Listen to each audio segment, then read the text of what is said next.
자, 오늘 말씀은 하나님은 반드시 나를 책임지신다 라고 하는 제목으로 우리 말씀 나누겠습니다. 동방으로부터 온 그 박사들이 아기 예수께 경배를 하고 그리고 나서 다시 집으로 떠나갔습니다. 자, 그리고 난 후에 주의 사자가 요셉에게 꿈에 나타났던 거예요. 그러면서 하는 말이 뭐였냐면 헤롯 왕이 지금 아기를 찾아서 죽이려 한다. 그러니까 너는 일어나서 그 아기와 그 아기의 어머니를 데리고 그 애굽으로 피해라. 이렇게 꿈에 나타나 얘기를 한 겁니다. 자, 그랬을 때 14절에 보니까 요셉이 일어나서 밤에 아기와 그의 어머니를 데리고 애굽으로 떠나가 야밤 도주를 합니다. 그냥 그 꿈을 꾸고 난 후에 즉시 일어나서 애굽으로 가는 거죠. 뭐 준비 과정도 없었어요. 지금 그 과정 그 때를 보면은 지금 아기 예수가 태어난 지 얼마 되지도 않은 신생아였고, 그리고 또한 이 산모도 출산을 하고 나서 조리를 해야 되는데 조리하지 못하는 그런 상황 가운데서 급히 애굽으로 떠나는데 그 애굽까지의 거리가 약 100km가 넘는다고 합니다. 그 당시에는 뭐 기차가 있었습니까? 비행기가 있었습니까? 걸어가거나 아니면 낙타를 타고 가거나 말을 타고 가거나 이런 식으로 가야만 되는데 상당한 고행길이었을 것이다. 이렇게 상상을 해볼 수가 있습니다. 자, 그런데요, 정말 진짜 문제가 그 이후에 진짜 터졌습니다. 뭐냐면 헤롯 왕이 이 동방으로부터 온 박사에게 뭐라고 했어요? 이제 그 아기 예수가 이제 어디 있는지 알게 되어지면 가서 그 아기 예수를 어떻게 처치를 하려고 했었는데, 동방 박사들이 경배를 하고 난 후에 꿈에 또 주의 사자가 나타나서 헤롯에게 가지 말라고, 그냥 집으로 가라고 그렇게 하는 바람에 그냥 갔습니다. 나중에 이 사실을 알게 된 동방 박사한테 속은 줄 알게 된 이 헤롯 왕이 심히 노한 거죠. 자, 그래가지고 그 베들레헴과 그 베들레헴 인근의 지역에 그 2살 박이 아기 그 이하 아이들을 다 죽여버리는 그런 폭행을 저지르게 되어집니다. 엄청난 피바람 사건이 일어나게 되어진 것이죠. 자, 정리를 해보면 오늘 본문 말씀은 이런 상황들을 말해주고 있어요. 헤롯 왕의 그 폭정으로 인해서 아기 예수가 죽을 위험 가운데 빠졌고, 또 그것을 주의 사자가 미리 피하게 함으로 인해서 도망은 갔는데 도망가는 과정이 상당히 고난의 길이었고, 또 그 후에 헤롯 왕이 그 2살 이하의 아이들을 마구 살해하는 그런 사건이 일어나게 되어집니다. 자, 그런 사건들을 오늘 본문에서 그려내고 있는데요. 자, 그런데요, 참 여기서 특징적인 것은 뭐냐면 이 마태복음의 저자 마태가요, 이런 사건들, 이런 엄청난 고난의 사건들, 힘듦의 사건들, 이 어려움의 사건들을 기록하면서 그 사이사이에 말씀을 집어넣고 있어요. 이렇게 말씀을 인용하고 있다라고 하는 것이에요. 자, 그것은 뭐냐면 이런 사건들이 어떻게 우연히 일어난 사건들이 아니다라고 하는 것을 보여주고 있습니다. 15절에 보니까 헤롯이 죽기까지 거기 있었으니 이는 주께서 선지자를 통하여 말씀하신 바, 이 선지자는 바로 호세아입니다. 호세아서 11장 1절을 인용하고 있는데요.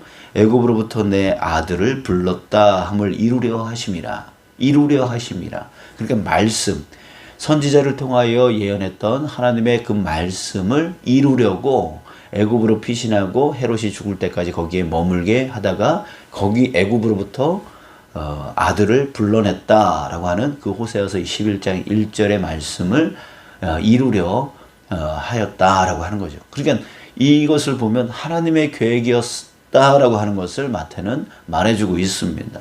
또 헤롯이 그 아기들을 죽인 사건들, 그 죽인 사건들을 16절에서 말하고 17, 18절에 보면 이에 선지자 예레미야를 통하여 말씀하신 바, 또 예레미야 선지자를 통해서 예언했던 그런 말씀, 18절 라마에서 슬퍼하며 크게 통곡하는 소리가, 자, 이 말씀을 이루려 하였다라고 또 이렇게 말하고 있습니다. 그러니까 이 또한 헤롯이 그 2살박이 아기 이하의 그 아이들을 죽이는 그런 엄청난 사건을 일으키는 것 또한 하나님의 계획 안에 있었다라고 하는 것을 말해주고 있습니다. 자, 여러분 그렇습니다. 모든 삶, 여기서 아기 예수가 애굽으로 피신하는 그런 사건도 하나님의 계획 안에 있었고, 그리고 헤롯 왕에 의해서 2살 이하의 그 사내 아기가 죽임당하는 사건도 하나님의 계획 안에 있고, 이것을 계속 얘기를 하면서 모든 사건들은, 이 세상에 일어나고 있는 모든 것들은 다 하나님의 계획 안에, 하나님의 뜻 안에, 하나님의 인도하심 안에, 하나님의 다스림 안에 있다라고 하는 것을 지금 보여주고 있는 겁니다. 저는 이 말씀을 보면서 우리 그 말씀이 또 떠올랐어요. 고린도전서 10장 13절. 사람이 감당할 시험 밖에는 너희가 당한 것이 없나니 오직 하나님은 미쁘사 너희가 감당하지 못할 시험 당함을 허락하지 아니하시고 시험 당할 즈음에 또한 피할 길을 내사 너희로 능히 감당하게 하시느니라. 이게 하나님께서 우리의 삶 안에 주관하신다는 거죠. 그래서 시험을 감당할 것밖에는 주시지 아니하고, 또 혹시라도 감당하지 못할 것이 있으면 어떻게 해요? 피할 길을 주셔서 그것을 피할 수 있도록 해주시는 분. 그러니까 여러분들 우리가 믿음의 삶을 살아가면서 그 믿음의 삶은 무엇이냐? 우리 어제 수요 예배에서도 잠깐 얘기를 했지만 그 믿음의 삶이란 내 삶 가운데에서 하나님을 발견하는 겁니다. 하나님을 발견하고 하나님이 이렇게 인도하셨네. 하나님이 이렇게 나를 다스리셨네. 하나님이 나를 이렇게 연단해 주셨네. 하나님이 나를 이렇게 이끌어 주셨네 라고 하는 내 삶 가운데서 하나님의 존재를 깨닫는 것. 그 존재를 깨달을 때 하나님께 더 집중하고 하나님께 더 초점을 맞추고 하나님의 그 길을 온전히 쫓아가는 것. 이게 바로 믿음의 삶이다 라고 하는 겁니다. 여러분, 하나님께서 여러분들을 예수 그리스도를 십자가에 죽이시고 또 사흘 만에 부활케 하여 주심으로 인해서 그 예수 그리스도를 믿음을 통해서 우리를 하나님의 자녀로 삼아 주셨습니다. 우리는 지금 신분이 무엇이냐면 하나님의 자녀입니다. 예수님이 하나님의 아들이잖아요. 우리도 하나님의 자식으로서 그렇게 입양이 되어진 거예요.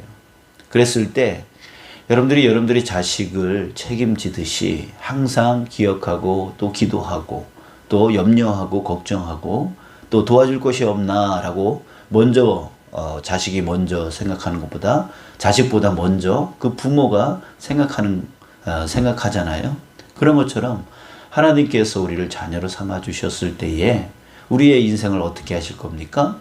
책임지신다는 거죠. 반드시 책임지신다는 거죠. 그 아기 예수를 하나님이 책임지셔서 그 헤롯 왕에게 피해를 당하지 아니하도록 미리 꿈에 현몽하고 그래서 피신할 수 있도록 해주시고 또 이집트에 내려가서 또 그 헤롯 왕이 죽을 때까지 거기에 있어야 되는데 또 거기서 아무것도 준비되지 않은 상태에서 지금 이집트로 가는 거 아니었습니까? 거기서 뭐 먹고 살아요? 어떻게 살아요? 무슨 직업으로 살아요? 그런데 그 모든 것을 다 책임지시고 돌아올 때까지 인도해 주시는 분. 그게 바로 하나님이 그 자녀를 책임지시는 그 모습입니다. 여러분, 저와 여러분들도 하나님의 자녀로서 하나님께서 책임져 나가시는 줄 믿습니다.